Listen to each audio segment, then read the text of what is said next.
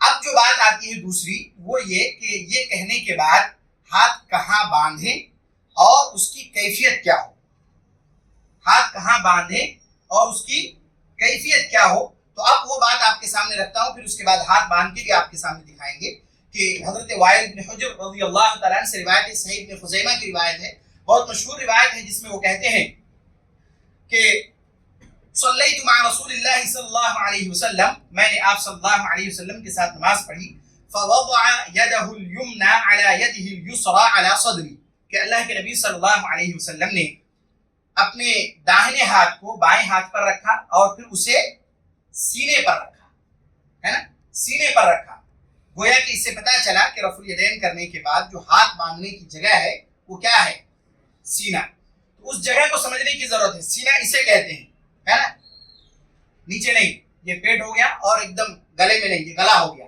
تو سینہ جو کہتے ہیں اس حصے کو کہتے ہیں، تو گویا کہ ہاتھ کہاں باندھنا ہے، یہاں پر باندھنا ہے، اس کی کیفیت کیا ہوگی، اس کی کیفیت کو بیان کرتے ہوئے ابو داؤد کی روایت حضرت طاووس رضی اللہ تعالیٰ عنہ سے روایت ہے، وہ کہتے ہیں کان رسول اللہ صلی اللہ علیہ وسلم، بلکہ ابو داؤد کی روایت ہے کہ اللہ کے نبی صلی اللہ علیہ وسلم کے عمل کے بارے میں آیا، ثم وضع يده اليمنى على ظهر كفه اليسرى والرسغ والساعد، تین کیفیت گویا کہ اللہ کے نبی صلی اللہ علیہ وسلم نے بیان فرمایا، وہ تین کیفیت کیا ہے وہ بھی آپ کو کر کے دکھلا دیتے ہیں۔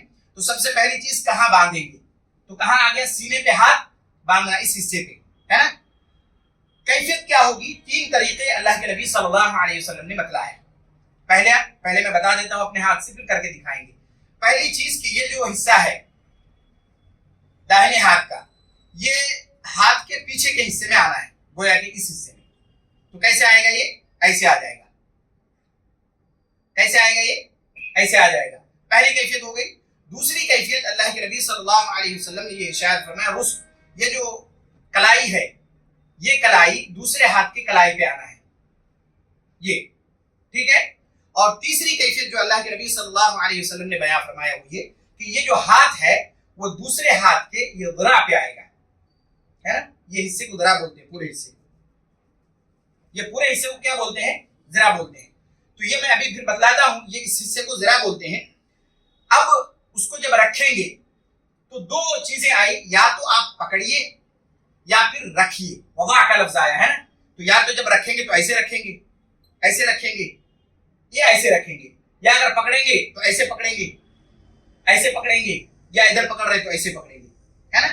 بعض دفعہ دیکھیں گے کچھ لوگ ایسا ہاتھ رکھ کے بہت تکلف سے اس طرح پکڑتے ہیں، اس کی کوئی صراحت حدیث میں نہیں آئی، بس عام لفظ آیا پکڑنے کے بارے میں اور رکھنے کے بارے میں، تو یہ کیفیت ہوگی۔ پہلی کیفیت، ایک تو ہاتھ یہاں باندھیں گے، پہلی کیفیت ہوگی کہ جیسے شیخ یہاں باندھے ہیں اور ہاتھ یہاں رکھ دیے ہیں، بس ہاتھ کی انگلیاں بھی جیسی کیفیت نارمل رہتی ہے ویسی رہیں گی، یہ پہلی کیفیت ہے۔ دوسری کیفیت کلائی کا کلائی سے، اور پھر اس کے بعد یہ رکھنے ہیں، ہے نا۔ تیسری کیفیت تھوڑا سا اور آگے پیچھے آپ جو بھی کریں لیکن اسی ذراع کے اندر ہونا چاہیے، بعض لوگ ایسے بھی کھڑے ہو جاتے ہیں، یہ طریقہ بھی ثابت نہیں ہے، یہ جو پکڑنے والا طریقہ ہے، کیونکہ یہ ذراع نہیں ہے، یہ کوہنی ہے، ذراع اس حصے کو بولتے ہیں، ہاتھ کے اس حصے کو بولتے ہیں ذراع، یہ کوہنی ہے، اس لیے اس کو پکڑنا ثابت نہیں ہے۔ اس ذراع سے یا پھر اس سے جب آدمی یہاں رکھے گا اس ہاتھ کو تو تقریباً ذراع کور ہو جاتا ہے، اللہ ایک آدمی تھوڑا اور کیا کر لے، ہاتھ آگے بڑھائے، کسی کا ہاتھ تھوڑے لمبے ہوں تو ہو سکتا ہے تھوڑی اور جگہ مل جائے، تو جب یہ کیفیت ہو جائے گی اور ہاتھ اس طرح باندھ لیں گے تو یا تو آپ رکھیں گے یا کیا کریں گے، پکڑیں گے، اور اس میں کوئی اور تکلف نہیں ہے۔ ہاتھ کو رکھتے ہوئے مثال کے طور پر کوئی آدمی یہاں ہاتھ رکھے تو ایسا نہیں کہ ہاتھ یہاں رکھ کے بالکل ایسا ہاتھ ایسا پھیلا دیے ہیں، ہے نا، یہ ہاتھ اپنا نارمل حالت میں رہنا ہے، کیونکہ اگر آپ ایسے پھیلائیں گے تو جو آزو بازو ہوں گے جب جماعت سے نماز پڑھیں گے تو ان کے جو یہ حصہ وہ مل نہیں پائے گا، یہ پھر اس کے جسم میں لگے گی، تو یہ تکلف نہیں، ہاتھ جیسا نارمل ہے ویسے رکھنا ہے، اس کو ایسے رکھنا ہے یا پھر اس کو ایسے رکھنا ہے یا پھر اس کو ایسے رکھنا ہے، پکڑنا، دونوں میں سے جو آپ کو مناسب لگے وہ کیجیے، دونوں صحیح ہے اور اللہ کے نبی صلی اللہ علیہ وسلم سے دونوں چیزیں ثابت ہیں۔ ہاتھ باندھنے کی کیفیت سمجھ آ گئی۔ اب اس کے بعد جو سب سے پہلا کام ہے کیا ہے،